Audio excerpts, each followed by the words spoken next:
Bonjour, nous allons encore apprendre la langue Wobé. Apprendre, je lis pour vous, apprendre la langue Wobé de Côte d'Ivoire. Livre de lecture CP2 en Côte d'Ivoire dans les années 2000, leçon 29. Je rappelle que j'enseigne la langue Wobé sur YouTube et sur TikTok depuis un certain temps. Aujourd'hui, nous sommes à la leçon 29. Je lis pour vous. 1. J'observe le dessin pour lire la phrase clé. Voici donc un dessin. Il y a une phrase à l'étude qu'on appelle phrase clé à l'école primaire. Donc je la lis pour vous. Yo pose sa bicyclette contre le papayer. Je relis. Yo pose sa bicyclette contre le papayer. Nous allons traduire cette phrase en langue Wobé. Donc en langue Wobé, c'est Yo tie o ne so e fain tout pont. Je reprends. Yo tie o ne so e fain tout pont. Nous continuons. Traduisons mot à mot la phrase. Il oppose sa bicyclette contre le papayer. Je dis bien, il oppose sa bicyclette contre le papayer. On va traduire ça mot à mot autant que faire se peut. Donc en français, yo, en langue Wobé, ça reste yo, c'est un nom propre, on va le garder. En français, pose, en langue Wobé, c'est tie. Sa bicyclette, en français, en langue Wobé, c'est o, ne, so. Ne, so, ça désigne la bicyclette. Ça, c'est o. Quelquefois, le o, ça désigne il, ça désigne aussi l'adjectif possessif. On appelle l'adjectif possessif en français monton, son, matassa, ainsi de suite. Voilà. Le papayer, c'est fain tout. Tout, c'est arbre. Donc, fain, c'est la papaye. Le papayer, c'est fain tout. Contre le papayer, et fain tout pont. Voilà. Pour dire, c'est près du papayer. Et fain tout pont. Nous poursuivons. Profitons de cette phrase à l'étude pour exprimer en langue Wobé quelques phrases liées à l'agriculture. La prononciation en Wobé est en rouge. Niveau 2, leçon 29. Voici mon chant. On va traduire ce titre-là en langue Wobé. En langue Wobé, c'est un clé mou. Je reprends. Un clé mou. Mou, ça veut dire voici. Ça veut dire c'est quelquefois. Clé, c'est le chant. Clé, c'est le chant. Un, c'est mon. Voilà. Quelquefois, un aussi désigne je. Suivant le sens de la phrase. Nous poursuivons. Mise au point. Pour le genre dans la culture, ouais, ça signifie Wobé plus guéré. Voici la généralité. Un garçon, dans la langue française, le pronom personnel qui convient, c'est il.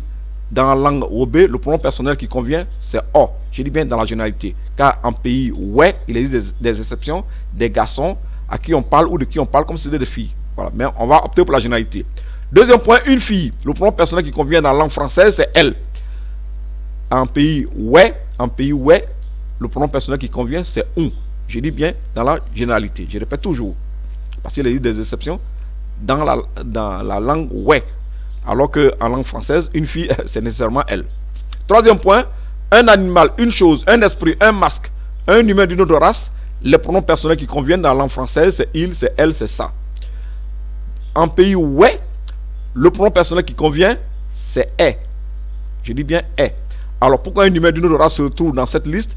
Eh bien, le masque est respecté, l'humain d'une autre race aussi est respecté, mais on ne maîtrise pas leur esprit.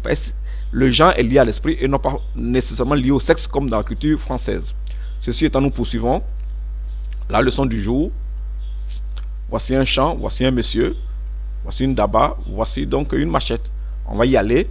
Donc pour la langue française, c'est en noir et pour la transcription en langue Wobé, c'est en rouge. Nous démarrons. C'est ce monsieur qui parle. Je m'appelle Gabin. On va traduire ça en langue Wobé. Un Gabin. Donc j'ai souligné le son en pour que vous puissiez le prolonger. Il faut le faire décrescendo.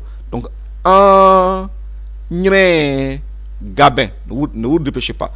J'insiste sur un parce que il est nécessaire que vous puissiez dire au moins je m'appelle tant. Voilà. Donc un Gabin. Voici mon champ de maïs. On va traduire ça en langue Wobé. Un bon clé mou.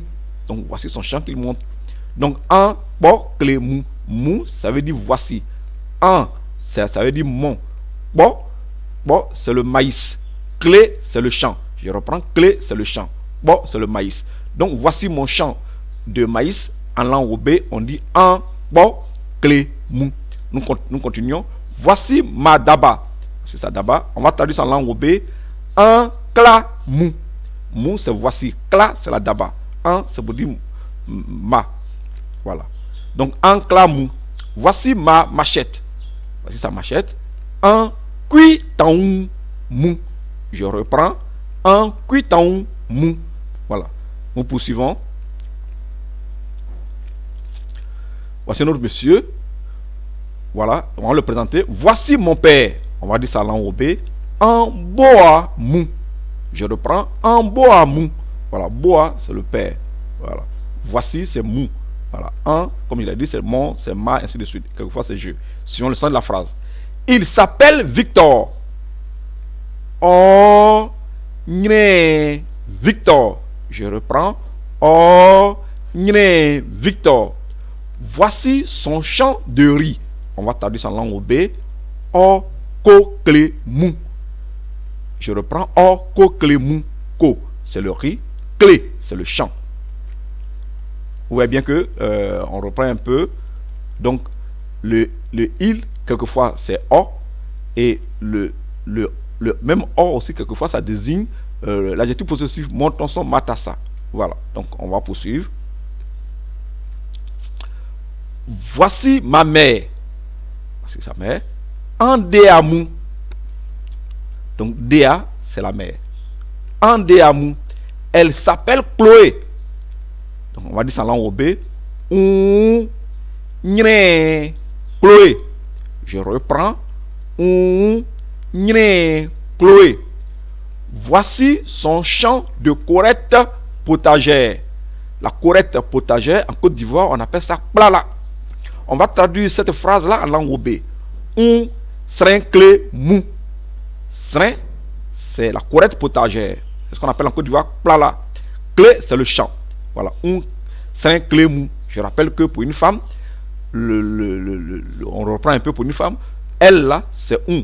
Le même elle, ça désigne aussi l'adjectif possessif monton son matassa. Voilà, mais c'est pour une femme. Voilà. Donc quand la chose appartient à une femme, on dit un. Voilà. On doit préciser le problème du genre plus haut. Hein. Donc, voici mon champ de corette potagère, c'est un serin clé mou.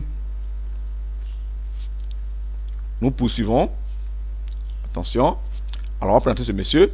Voici mon grand frère. Un fein mou. On va reprendre en langue obé. Un fein mou. Fein c'est le grand frère. Voici son grand frère. Il s'appelle Tom. Oh, nye, Tom. On reprend. Oh, nye, Tom. Voici son champ de caféier et son champ de cacaoyer. Oh, café clé, que, oh, cacao clé, mou. Donc, on va préciser un peu les choses. Donc, oh, donc ça veut dire sont toujours. Café clé. Donc, café, clé, clé c'est le champ. Que ça veut dire et. Oh, cacao clé. Donc, le champ de cacao, mou. Voilà, je vous dis donc merci.